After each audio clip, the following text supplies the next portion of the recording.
y'all, welcome to Different Personalities Getting Rid of Spookiness. So someone told me that y'all couldn't hear me very well, and I went back and I watched this video again, or just see about the hearing, and she's right. The wind's blowing, and so you really can't hear me talking. So right here, I'm just trying to get everybody. I'm trying to get them back over in front of that boat over there. So everybody's just kind of like, hey, what are we doing? We're all kind of bunched up. So what's going on here is I'm just trying to get everybody to move. One of them back over on the other side, can't see him. Oh, there they go. But anyways, the one there in the very back that I just grabbed the rope from, he just kind of backed off because he was afraid that Scarlet right there was going to kick him. So he was trying to get out of the way.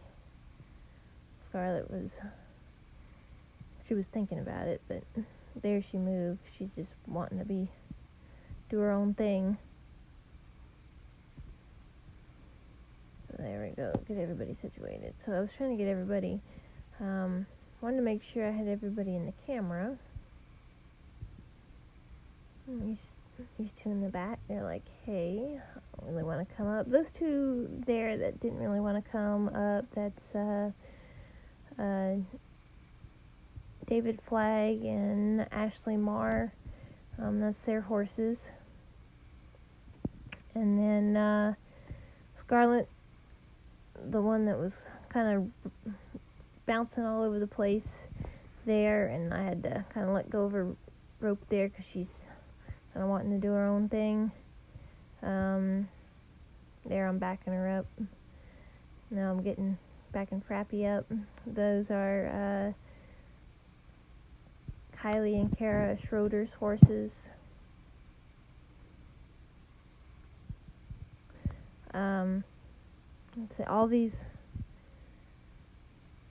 the horses here in the video are Mustangs, except for well, as you're watching the video, on your left, which would be the right, if you were there with the horses, it's to the right of the horses, but to your left if you're watching. The second horse is not a Mustang. That belongs to Gary. So I'm just getting everybody moved over, moving Frappy over. Not sure what that horse's name is. That's Gary's horse, and then David and Ashley's horse, and then David and Ashley's horse is standing out there by himself. I just kind of left him there because he was like, you know what, I don't really want to move. So I did that for the video. Brownie just came into the video. He's like, hey everybody, what's going on? So I just want to talk a little bit, on getting a horse over being spooky, because there's any horse can be spooky. You can't breed spookiness out of a horse. I mean, you can have a good horse that hardly spooks at anything, but initially that's the way the horses operate, is that's their survival instinct. If they weren't like that, we wouldn't have any horses left, because in the wild they don't get eaten.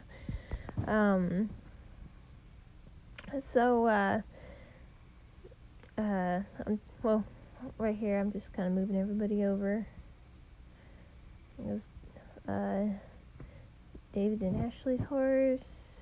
So now I've kind of got everybody's attention, pretty much. The horse standing out in front, I'm not really sure if I have his attention, really. He's just kind of standing there. He's just kind of there. He's like just happy he doesn't have to be over next to everybody. The rest of them are a little more responsive, but he's not as responsive, so I was just like, just leave him right there. So anyways, on getting onto horses spooking, well, let's just take the horse out there in the front that's not next to everybody.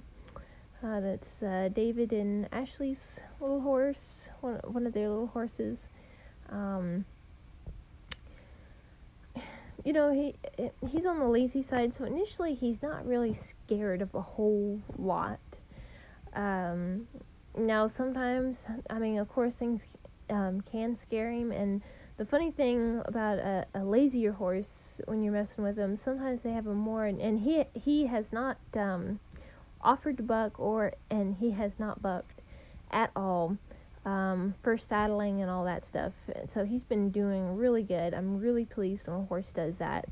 But still initially they can, go into the spookiness, they can spook. So sometimes something might catch his eye or something. He's like, oh my goodness, what in the world is that? But for the most part, I really kind of have to push him to really get him to move. But sometimes with a horse that's a little bit lazier, once you do get them moving their feet out, and sometimes you have to get after them. For instance, I've already put a first ride on him. I did not get a video of it, but you have to reach back there and pop him and get him to move. And sometimes you have to get a little bit aggressive with him and say, hey, you know what? I said move, and I need you to move right now. So initially, a lazier horse during the training process sometimes can get a little bit on the spooky side, actually, and go ahead and kind of jump from you because they're like, oh my goodness, what's going to happen, because they don't want you to, get after them. They're kind of, looking for you to whop them or something. And when I say whop them, I don't mean that in a bad way. I just mean that, moving their feet, because whoever moves their feet first loses. So, with a lazy horse that's been kind of taught to run you over or walk all over you, sometimes you have to, say, hey, bud, you don't need to be stepping on my toes. You need to move out of my way. So sometimes with a lazy horse initially, when you get them to move, afterwards it's kind of like, they're like, man, I really do. Once you get it in their head, then sometimes you have to go back and de-spook them a little bit, because they're like, oh goodness, when she says move, or he says move, they mean it, and they mean I move now. So, so that's kind of the deal with a lazy horse. So the next horse, as you're staring at the video, it'd be to your left. So one on the very outside. That's also David and Ashley's horse. He's a little bit different. When he came in, he was spooky and not so sure of things, but he got over it really quickly. And sometimes horses that are spooky don't get over things really quickly, but sometimes it's because something has happened, traumatically has happened. Either someone has done something that has made them just completely lose trust, and that's why they're scared. Or sometimes, sometimes it's not even a person. Sometimes something else could have happened, and it scared them. And so that you really have to work on getting their trust and getting them not to be so jumpy. But the nice thing with him is he actually turned a corner really quickly. He got over being jumpy really quickly, and came around and was like, oh, hey, you know what? This isn't so bad. So so he got over his fear like really quick. But he's more of a, when something really, really scares him, he's more of a wants to fight, especially if he realizes he can't get away from it. He's like, well, you know what, I'm going to fight it anyway. Because in the very beginning, he kind of struck out and everything when he didn't want it. It wasn't just when he was scared, it was when he didn't want to do something. And here recently, it was Sunday. I went and sprayed him, and with fly spray, and he was like, nope, not gonna happen. So I had to follow him around. He actually reared up and struck at me a few times, because that's his go-to when he's not real sure about something, and that's what he does, is he'll strike out at you. But on the other hand, he does really good. But something with that, you have to make sure you stay safe and stay off to the side, preferably at a 45-degree angle from him, so you can keep from getting struck. Something with him is he purposely kind of tries to get you in front of him, so he can nail you and say, hey, you know what, please leave me alone, which is a natural reaction. But with that said, with him having that little bit of fight in him about, hey, you know what, you need to leave me alone, initially, with him, because he has, he's gotten pretty much over his fear of, a lot of things and stuff, and he's actually happy to be petted on and all that stuff.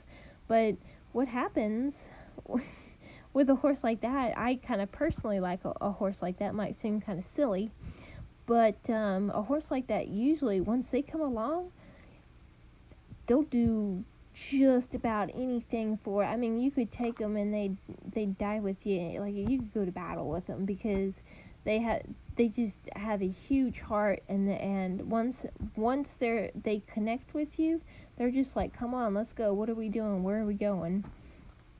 So that's something that I personally like in a horse. So the next horse is the second one after him. Of course, we're talking about if you're looking at the video, to the left. That horse she's really not really spooky per se. She at all. Something that she does do is if she gets a little worried about something or whatever, she has a tendency to want to soul up, and she's a super, super, super athletic horse. I mean, she can move. So really, her big thing isn't really being spooky. I say being spooky. Her spookiness is kind of you lock up or she, if she wasn't using her brain, and something really spooked her and she froze up and then she got scared and then she took off. I don't know if that would be the greatest thing in the world, unless you had some control of her and you could get her to yield her hindquarters, or you had some breaks and she would immediately stop thinking about whatever she was spooking at and back onto you. And actually, that's a big thing with any horse. I don't care what kind of horse you have. I don't care if it's a lazy horse, a horse that's really athletic and kind of spooky. You want to have a control of them, where when you start talking to them and say, hey, you know what, you need to stop, you need to back up, or you need to, move over, that even if they're worried or scared about something, that they go ahead and move over. Because you can't desensitize a horse to every single thing in the entire world. I mean, you desensitize them to everything that you can think of, but it's not going to desensitize them to every single thing that's in the world. But what you can do is get their trust, their respect, get a bond with them, and get them coming to you and get a connection with them. Because if you get a connection with them, that's ultimately where what people say a bomb-proof horse. Well, that's ultimately kind of where you get a bomb-proof horse, is if you have a connection with them, and even if they go to jump or something, that you have a way of saying, hey, you know what, you need to pay attention and listen to me when I'm talking to you. So they need to have they need to have that trust there, but and a respect. But you can have trust of a horse where they're not scared of you at all. Oh, I'll just stop there. There, I just backed Scarlet up. That's Kara Schroeder's little horse. She was starting to scream at Kylie's horse, Kylie Schroeder's horse. She was in heat, so she's just acting silly. So I just made her back away from the herd and made her stand. You can see that she's pawing there, and she's like, hey, I don't like this very much. Why did you make me do this? But that right there is actually part of keeping a horse from being so scared of stuff is when they start acting up or something, you step in and say, hey, you know what, you need to pay attention, listen to me. Like right here, I said, hey, you know what, you need to back away.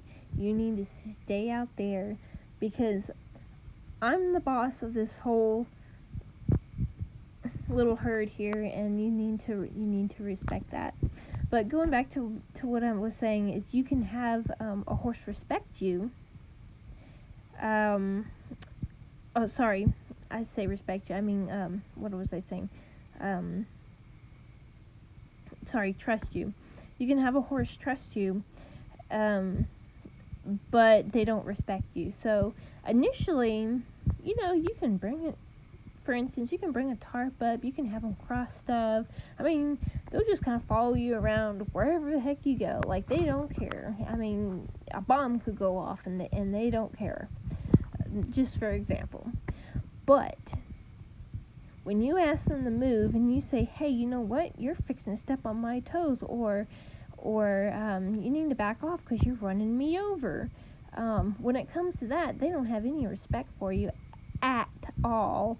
So, they go ahead and they just walk over the top of you. And so that's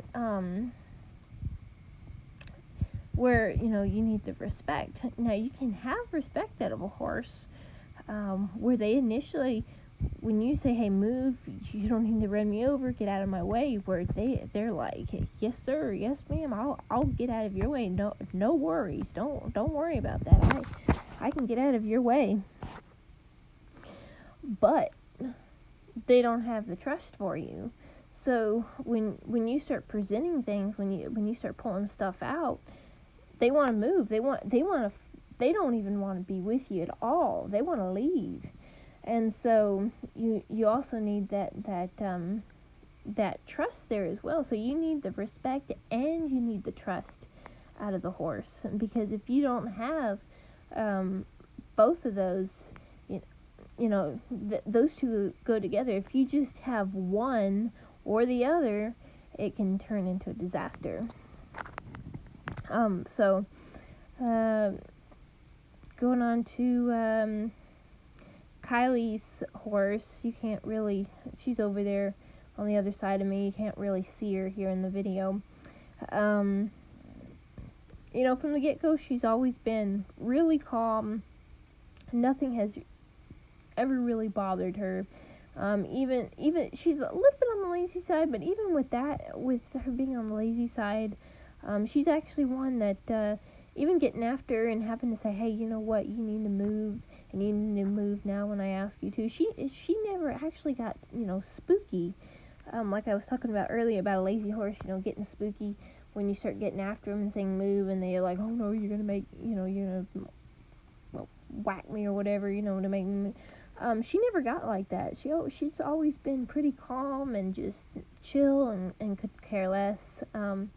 So, and then there's Scarlet, that's Kara's horse. In the beginning, she was real scared. She was scared of the saddle. She was scared of tarps. I mean, she was quite terrified. So with her, went ahead and well, first of all, and I do my best to make this clear. First of all, I made sure I had control over her. I made sure that when I said I had control over it, but also Kara had control of being able to back her up, say, hey, you need to move, you can't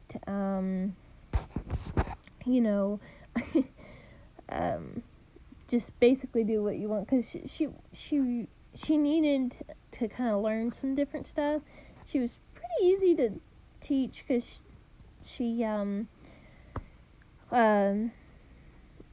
initially just had the intention to move off, but at the same time there was still a little bit of hard to get her to move, and I attribute it to, and I'm not saying this is a bad thing. When she was started, she was somewhere else, and they had put her in a chute and rubbed her down. And I'm not saying that is a bad thing at all. You have to do that, because some people do it with the Mustangs. I mean, by all means, do it. But what happened in that instance is it kind of taught her to lock up. So I kind of, there was a learning process there for her to say, oh, you know what, I can actually move. But once she got where she'd go ahead and move, she is a mover and she does move very well. Well, so does Frappy, but Frappy was from the beginning was kind of like, yeah, do whatever to me, who cares? But Scarlet got her, hindquarters yielding, her front end moving. I mean, you want complete and total control, so you want that respect where they know to move off of you. But then going into desensitizing her, she was scared. Like I said, she was scared of the saddle, and then she was scared of tarps. I mean, she was literally scared of everything. You take a jacket off and try to put a jacket on or whatever. I mean, she was just and this was not on her, of course. This with the jacket, it was like off of her, standing a little away from her, and she would just completely freak out. So, with that was just a continuously repetition. Like, for instance, being scared of the saddle, something that I do, because I've worked with horses before that are just terrorized the saddle. And usually when a horse is terrorized of a saddle, it's because someone has put a saddle on them and they've either, one, rolled it, or even if they didn't roll the saddle, they just completely and absolutely freaked out and didn't get over it the time you got the saddle off of them. What I do with a horse like that is I'll go ahead and get him saddled. And what will happen there is I'll go ahead, I'll work him, I'll go and work him over tarps and whatever else, I'm going to do with them to help their brain. But, of course, at the end, they're a little tired and everything. What I'll do is I'll go ahead and I'll take them and I'll unsaddle them while they're breathing a little bit heavy and they're a little bit tired and they're thinking about what we just did. I'll go ahead and pull the saddle on them and not go put them away. I'll go and tie them up and let them think about it. But I'll take the saddle off, because if you wait until they catch their air again or they're not so tired, and then you go, well, I'm going to take the saddle off now, then you end up in another battle there. A lot of times you have to end up working them all over again in order to get them into that same state where they're maybe sweaty and breathing hard and whatever. So you basically work them again just to get the saddle off. So that's why I'll saddle them, work them, and then unsaddle them while they've got everything going on their mind. But yeah, it would take repetition, and something that I did a lot, with her, and I've actually do this with all the horses in the very beginning, is I'll lay a tarp or something on the ground before I even try to bring it to them, and I'll lunge them around, and of course they'll go past that tarp and they'll run past the tarp, and then they'll go back around, they'll run past, and sometimes I'll have to reach up with a whip or something and pop them one, because what they'll do is they'll jump away from that tarp and they'll try. If you're not careful, you can get run over. I mean, they'll just cut right into you and run you over. So what I'll do is, I'll get them to move, of course, around, and what they'll do is they'll eventually, as they go around, they'll go ahead and they'll go over the top of the tarp. And so when they get used to that, then that's when I can actually go in both directions. Then that's when I can pick up the tarp and start introducing them to the tarp and stuff. And then, working, sometimes I'll lay a tarp up over the fence. And then something else with her too is I worked her, well, Frappy too, but especially Scarlet, off another horse a lot, because something that she had a tendency of doing is pushing on you. She had learned how to take that shoulder and really push on you, and I was having trouble, getting after her and saying, hey, get off me, because it really didn't mean a whole lot to her, because she had learned so much that, I can get rid of you if I just push you or slam you over here into the fence or whatever, in the very beginning. So I'd work her off another horse, and of course she couldn't do that, and that's how I initially, in the beginning, I actually got a handle on her from the ground in order to get her to respect you. But then once of course, you get the respect, and then you start with the desensitizing. I always like to do the sensitizing and then the desensitizing. So the sensitizing is where you get their feet to move, and you say you need to move out of my way, and you need to listen to me, and you need to pay attention to me.